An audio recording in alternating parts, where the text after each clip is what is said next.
Welcome, my dear goingans, to the English class. I hope you are doing well. So, in today's English class, we will do a revision of naming and telling part of a sentence.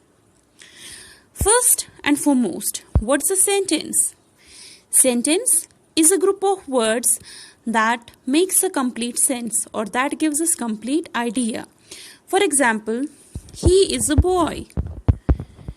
He is a boy, full stop.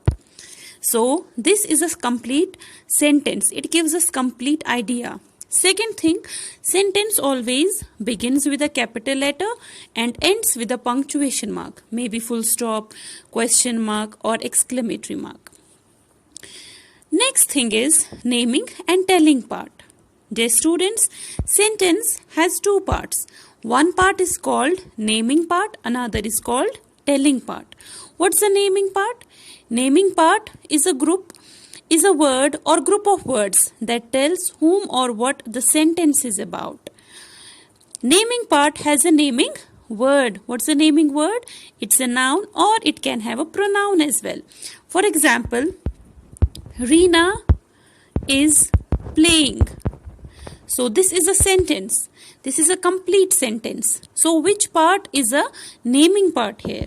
That is Reena. So Reena is a naming part. Naming part is also called subject. Alright. Another one is, second part is telling part. What's the telling part? Telling part is a word or group of words that tells something about the naming part. It tells us what the naming part is or does. For example, Reena is playing. So Reena is a naming part, it's a subject and is playing. What is Reena doing? Alright, Reena is playing. So is playing is telling part of a sentence. Telling part is also called a predicate or object.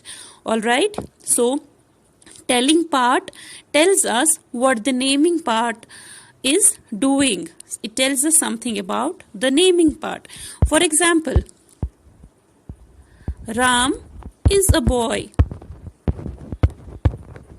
So Ram is a naming part, is a boy. It is a telling part. It is telling us something about Ram. Okay, dear students, now what you will do is you will complete this exercise in your English grammar notebook. Make sure you will maintain the index, alright, and you will write down the date, page number, everything. Then you will do this exercise. You have to underline the naming part and circle the telling part. I'll help you with first one. So Tom swims in the pool. So Tom is a naming part. I'll underline it and swims in the pool. What is Tom doing? Swims in the pool. So swims in the pool is telling part. Alright, similarly you will complete rest of the parts yourself. Okay, so this was all about naming and telling part. I'll get back to you with another session. Till then, stay blessed and take care.